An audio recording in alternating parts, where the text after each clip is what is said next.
Hello everyone, welcome back to the channel. मेरा नाम है शिखा और आज हम पढ़ेंगे अपनी क्लास 11th फिजिकल एजुकेशन का chapter fundamentals of kinesiology and biomechanics in sports. बिना किसी देरी के स्टार्ट करते हैं। स्टार्ट करने से पहले 3 इंपॉर्टेंट चीज़, अगर आपको कोई भी डाउट आए तो आप मुझे इंस्टाग्राम पे फॉलो करके डीएम कर सकते हैं। और अगर आपको ये पीडीएफ चाहिए जिसके अंदर आपको नोट्स भी मिलेंगे, इंपॉर्टेंट क्वेश्चन भी मिलेंगे, प्रीवियस ईयर क्वेश्चन भी मिलेंगे, मतलब all in one combined PDF चाहिए तो वो आपको मिल जाएगी टेलीग्राम पर। थर्डली, अगर आपको रेगुलर टेस्ट सीरीज में पार्टिसिपेट करना है तो you can follow me on WhatsApp channel 2। तीनों के link, Instagram, Telegram and WhatsApp के लिंक आपको डिस्क्रिप्शन बॉक्स में मिल जाएगी। Make sure you follow on all the 3 platforms.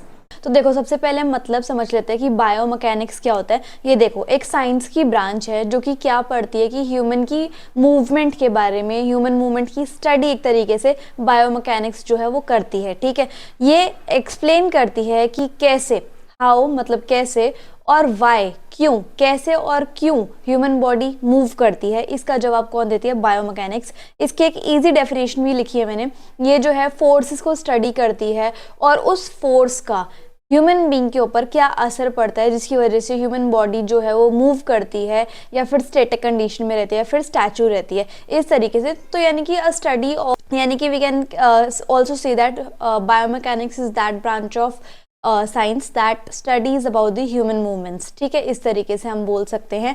और बायोमैकेनिक्स जो है वो हमें क्या बताती है कि कैसे हमारे जो मसल्स होते हैं, जो बोन्स होती हैं, जो टेंडन्स होते हैं, अब इन मसल्स को बोन्स के साथ जोड़ने के लिए टेंडन्स काम आते हैं, जो टेंडन्स होते हैं, और जो लिगामेंट्स होते हैं, लिगामेंट टिश्यू होते हैं जो कि बोन को होल्ड करके रखते हैं। ये कैसे इकट्ठे काम करते हैं ताकि ये मूवमेंट जो है वो प्रोड्यूस कर सके। तो बायोमैकेनिक्स जो है मूवमेंट की ओवरऑल स्टडी होती है। ठीक है, ये जो है किसी भी स्पोर्ट्स, जैसे बहुत सारे खेल होते हैं, स्पोर्ट्स होते हैं, उनमें कितनी तरीके की मूवमेंट होती है ना। तो बायोमैकेनिक्स जो है स्पोर्ट्स के फील्ड के लिए बहुत इंपॉर्टेंट एक डिसिप्लिन है। ठीक है, ये जो है हमें हेल्प करते हैं कि कैसे हमें मूवमेंट करनी चाहिए एक पर्टिकुलर स्पोर्ट में, जिससे कि इंजरी कम हो और इंजरी के रिस्क कम हो और जो स्पोर्ट्स की परफॉर्मेंस है वो भी बढ़ जाए। अब इस चैप्टर में एक बायोमैकेनिक्स वाला वर्ड है और एक काइनेसोलॉजी वाला वर्ड है। काइनेसोलॉजी क्या होती है? ये भी ह्यूमन मूवमेंट्स की स्टडी है।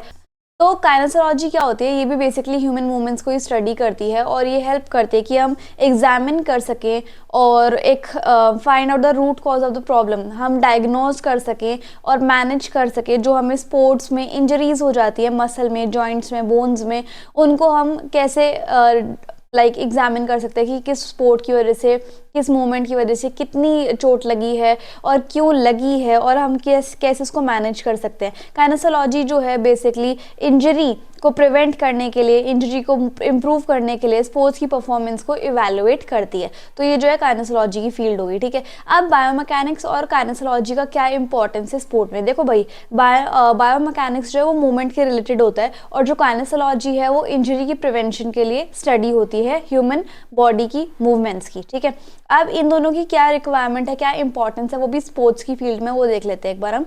इम्प्रूव द स्पोर्ट परफॉर्मेंस, ये जो है स्पोर्ट्स की परफॉर्मेंस को इम्प्रूव करती है। क्यों? क्योंकि ये हमें इंजरी से बचाती है ना।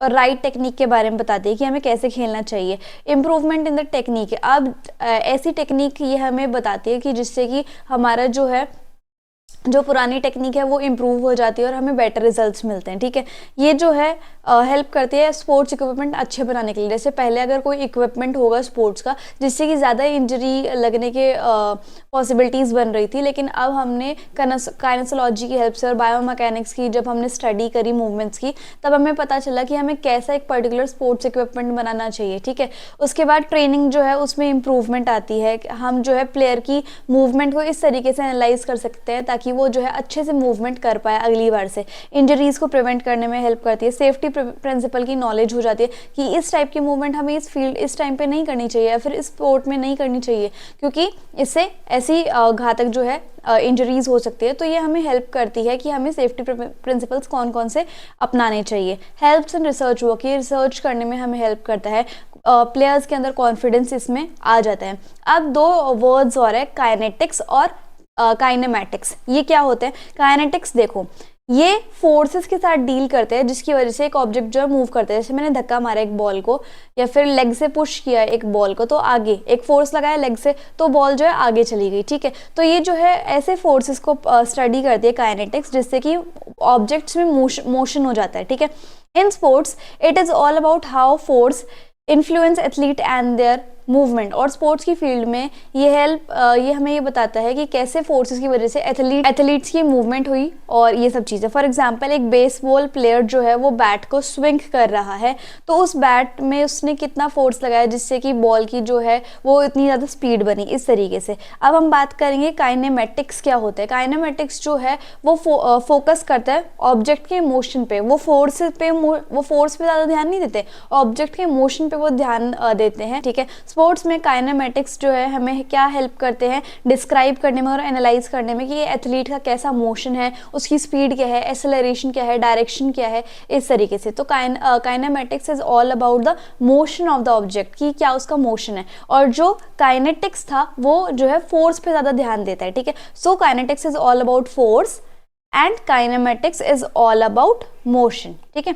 ये चीज़ ध्यान रखना। अब इन दोनों का हम कंबाइन कर देते हैं, जब हम फोर्स एंड मोशन को कंबाइन कर देते हैं तो इससे क्या होता है, कोचेज और जो स्पोर्ट्स साइंटिस्ट हैं उन्हें एथलीट की परफॉर्मेंस के बारे में बहुत डिटेल्ड जानकारी मिल जाती है कि उन्होंने क्या फोर्स लगाया, कितने फोर्स से उसका क्या मोशन। जैसे नीरज चोपड़ा जो है उन्होंने कितना फोर्स लगाया जैवलिन थ्रो में, जिससे कि जो थ्रो का मोशन था वो इतने दूर तक गया और वो जो है एक बेटर रिजल्ट दे पाया।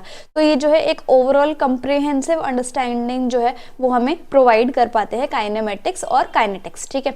अब हम बात करेंगे प्रिंसिपल्स ऑफ बायोमैकेनिक्स की। ये देखो, प्रिंसिपल ऑफ स्टेबिलिटी, सबसे पहला इसका है प्रिंसिपल ऑफ स्टेबिलिटी।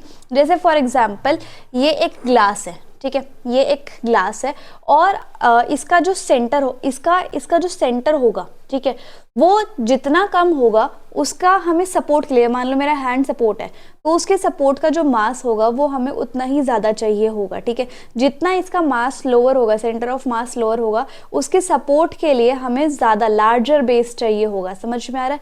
जितना ज़्यादा लार्जर बेस होगा उतने ज़्यादा इसको स्टेबिलिटी मिल पाएगी, ठीक है। सो प्रिंसिपल ऑफ स्टेबिलिटी क्या कहता है कि मास का जो सेंटर है वो लोअर है, लेकिन हमें उसके बेस के लिए, उसके सपोर्ट के लिए ज़्यादा बेस चाहिए, ठीक है, उसके सपोर्ट के लिए, तभी जो है वो स्टेबिलिटी हो पाएगी, ठीक है। Next is principle of maximum velocity. इस प्रिंसिपल के अकॉर्डिंग क्या है, the production of maximum velocity require the use of joints in order to largest to smallest. हमें जो है बहुत ज़्यादा ही जॉइंट्स का यूज़ करना पड़ता है लार्जेस्ट पेस से लेकर स्मॉलेस्ट पेस तक, ताकि हम जो है ज़्यादा से ज़्यादा स्पीड प्रोड्यूस कर सके। जैसे hitting the ball in hockey या फिर पासिंग शॉट टेनिस। हमें जो है टेनिस में जब हम शॉट पास करते हैं तो बहुत तेज़ की स्पीड से हमें हिट करना पड़ता है टेनिस के रैकेट से, ताकि जो है बहुत ज़्यादा प्रेशर लगे और वो जो शटल है वो बहुत दूर तक जा सके, ठीक है। Next is principle of linear motion. इसमें क्या है कि मान लो मैंने इस जगह से फोर्स लगाया तो मूवमेंट जो है वो अपोजिट डायरेक्शन में होगी, ठीक है, और अगर इस जगह से फोर्स लगाया तो मूवमेंट इस वाली डायरेक्शन में होगी, अपोजिट डायरेक्शन में, ठीक है। तो इस तरीके से प्रिंसिपल ऑफ लीनियर मोशन है, जो कि एक लिनियरिटी जो है हमें शो कर रहा है इस तरीके से, ठीक है। अब हमें बात करनी है टाइप्स ऑफ मोशन के बारे में। सबसे पहले हम बात करेंगे फ्लेक्सियन क्या होता है। It describe the bending movement that decrease the angle between two body parts। जब दो बॉडी पार्ट्स के बीच का एंगल जो है वो डिक्रीज होने लग जाता है। अब एक फ्लेक्सियन का एग्जांपल देखो, जैसे मेरा ये वाला एरिया है और ये वाला मेरा हैंड है, ये वाला आर्म है, ठीक है। अगर मैं इस वाले आर्म को बेंड करती हूँ तो ये जो मेरा एंगल है वो डिक्रीज हो जाएगा। समझ में आया? That is known as flexion, कि जब आप बेंड करते हो तो आपके दो बॉडी पार्ट्स के जो बीच का एंगल है वो डिक्रीज हो जाता है, ओके। अब नाउ एक्सटेंशन तो जो है वो फ्लेक्सियन का अपोजिट होता है। इसमें क्या होता है, जब आपके दो बॉडी पार्ट्स का एंगल जो है वो इंक्रीज हो जाता है, जैसे कि hands away from the chest. जब आपके हैंड्स जो है आपके चेस्ट से दूर हो जाते हैं तो दोनों बॉडी पार्ट्स का एंगल जो है वो क्या हो जाता है, इंक्रीज हो जाता है। Now next is abduction. Abduction क्या होता है, is a movement that pulls a structure or a part away from the mid line of the body. जैसे मान लो ये आपकी बॉडी है और इसकी मिड लाइन ये है, ठीक है, ये आपकी बॉडी है और इसकी ये मिड लाइन है, और आप कोई ऐसा मूवमेंट कर रहे हो जिससे कि आपके बॉडी पार्ट जो है इस मिड लाइन से दूर जा रहा है, ठीक है। जैसे आपका हाथ जो है वो दूर गया तो आपके मिड लाइन से भी उस हाथ की दूरी ज़्यादा हो गई। सो ये ऐसा मूवमेंट होता है that pulls a structure or a part away from the mid line of the body, की जो बॉडी का पार्ट है वो मिड लाइन बॉडी की जो है उससे अलग दूर चला गया, ठीक है। अब एडक्शन क्या होता है, इसमें क्या होता है, जब आपके मिड लाइंस के पास आ जाता है कोई बॉडी पार्ट, या फिर उस मूवमेंट की बॉडी पार्ट, उसको हम कहते हैं एबडक्शन। जैसे आपका हाथ दूर गया था तो आपकी मिड लाइन से दूर चला गया हाथ, अब वही हाथ जो है बॉडी के पास आ गया तो आपकी मिड लाइन के पास आ गया वो जो बॉडी पार्ट है यानी कि हैंड, उसको हम बोलते हैं एडक्शन। ठीक है, नेक्स्ट इज रोटेशन। रोटेशन जो होती है वो क्या होती है, इसके बेसिकली दो पार्ट्स हैं, internal rotation, rotation is basically the movement you can say, ठीक है, और इसमें इंटरनल भी होती है और एक्सटर्नल भी होती है। इसमें क्या होता है, इंटरनल क्या होती है, this is a rotatory movement around the longitudinal axis of a bone towards the mid line of the body. इसमें भी वही सारा फंडा है कि जो आपकी लॉन्गिट्यूडनल एक्सिस है बॉडी की, है ना, उसके पास ही जो है वो रोटेशन हो रही है, इसको हम कहते हैं इंटरनल रोटेशन। और एक्सटर्नल रोटेशन क्या होती है कि आपकी mid line of the body से बाहर जो है वो मूवमेंट हो रही है, रोटेशन हो रही है, उसको हम क्या बोलते हैं, एक्सटर्नल। ठीक है, जैसे कि टेनिस सर्व आपने दिया तो बॉडी के बाहर हो रही है रोटेशन, और अगर आपने जेवलिन थ्रो दिया ऐसे तो फिर आपके बॉडी के पास ही रोटेशन हो रही है, तो that is internal and external rotation. अब नेक्स्ट इज सर्कमडेशन। सर्कमडेशन क्या होता है, इसको बेसिकली आप कॉनिकल मूवमेंट कह सकते हो या फिर सर्कुलर मूवमेंट भी कह सकते हो। ठीक है, देखो यहाँ पर लिखा हुआ है ना सर्कुलर मूवमेंट, है ना, तो इसको हम क्या बोलते हैं, देखिए अगर सर्कल की फॉर्म में हमारे लिम्स मूव कर रहे हैं, ठीक है, एक सर्कल पैटर्न बना रहे हैं, तो उसको हम सर्कमडेशन कह देते हैं। Now next is supination and pronation. इसका ध्यान से सुनना। Prone is a person lying face down on a surface, कि अगर आप मुंह के बल एक सरफेस पे लेटे हुए हो उसको प्रोन कहते हैं। और सपाइन क्या होता है कि जब आपका फेस अप है, सरफेस है, जैसे कि फ्लोर है और उसके ऊपर आप लेटे हो और आपका फेस जो है वो अप है, उसको हम सपाइन कहते हैं।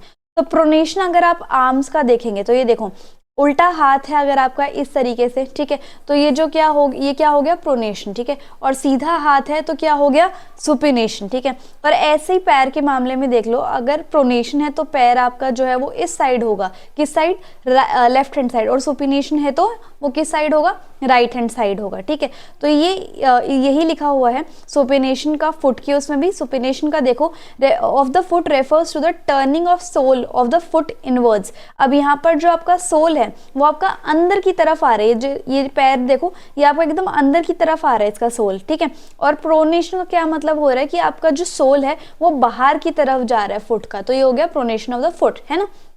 Now the next is axis and planes। इसमें क्या है, एक्सिस देखो, the body perform movement through a plane and around the axis. अब एक्सिस जो होती है वो एक इमेजिनरी लाइन होती है, एक स्ट्रेट लाइन होती है, जिसके जैसे आपने अर्थ में भी पढ़ा होगा कि अर्थ जो है वो एक एक्सिस पर रोटेट करती है, लेकिन ये एक्सिस रियल में एग्जिस्ट नहीं करती, ये जो है इमेजिनरी एग्जिस्ट होती है जिसके बेसिस पर अर्थ जो है वो रोटेट करती है। ठीक है, तो वही एक्सिस होती है, एक इमेजिनरी लाइन होती है, या ये एक स्ट्रेट लाइन होती है जिसकी वजह से जो बॉडी है वो रोटेट करती है। ठीक है, it can be divided in 3 parts. ये जो है 3 पार्ट्स में डिवाइड करती है। एक होता है सेगिटल हॉरिजॉन्टल एक्सिस, एक होता है वर्टिकल एक्सिस, और एक होता है frontal horizontal axis. Sagittal horizontal axis कौन सी होती है, it passes horizontally from posterior to anterior and is formed by intersection of sagittal and transversal planes. अब यहाँ पर आप देख सकते हो हमारी जो सेगिटल एक्सिस है वो एकदम बीचों बीच से जा रही है, this is the sagittal axis. ठीक है, जो हमारे बिल्कुल बॉडी के बीचों बीच से जा रही है। ओके, अब नाउ नेक्स्ट इज जो हमारी वर्टिकल एक्सिस है, ये जो है हेड टू फुट जाती है। ये देखो ये वाली जो है ये कौन सी है, ये है वर्टिकल एक्सिस या फिर लॉन्गिट्यूडनल एक्सिस। ठीक है, और नेक्स्ट है हमारी फ्रंटल हॉरिजॉन्टल एक्सिस, ये जो है लेफ्ट टू राइट जाती है। अब यहाँ पर देखो हॉरिजॉन्टल एक्सिस कहाँ पर है, या फिर फ्रंटल एक्सिस कौन सी है, ये रही, लेफ्ट टू राइट गई ना, दैट इज फ्रंटल एक्सिस। तो ये 3 हमारी एक्सिस हैं जिनके बेसिस पर हमारी जो बॉडी है वो रोटेट करती है। ठीक है, now the next is plane. Plane जो है वो एक सरफेस होता है, वो भी इमेजिनरी, मतलब हमारे ख्यालों में, नॉट इन द रियल, है ना, जिसकी वजह से मूवमेंट जो है होती है। इसमें भी 3 पार्ट्स डिवाइडेड हैं, एक सेगिटल प्लेन, ट्रांसवर्स प्लेन और एक फ्रंटल प्लेन। ठीक है, अब सेगिटल प्लेन कौन सा होता है, it divides body from right to left. यहाँ पर देखो सेगिटल प्लेन ये रहा, ये जो है हमारी बॉडी को लेफ्ट और राइट पार्ट में डिवाइड करता है। ठीक है, ट्रांसवर्स प्लेन कौन सा होता है, ये जो है हमारी बॉडी को डिवाइड करता है अपर एंड लोअर पार्ट में। देखो ये रहा ट्रांसवर्स प्लेन, ये जो है upper and lower body part को अलग कर देता है। और एक होता है frontal plane, divided the body from front and back part. अब ये जो फ्रंटल प्लेन है ये हमारी बॉडी का फ्रंट पार्ट और बैक पार्ट जो है वो डिवाइड कर देता है। तो this is all about planes and axis, जो कि मैंने आपको बताया। ठीक है, ये रहा आपका sagittal plane, frontal plane and transverse plane. इसी तरह एक्सेस हैं। तो इसी तरीके से हमारा चैप्टर है फाइनली खत्म होता है। सो आई होप आपको वीडियो और एक्सप्लेनेशन बहुत अच्छी लगी होगी। So if you like the video and the explanation then please like, share, comment and subscribe the channel. Also follow on all the platforms. Thank you so much.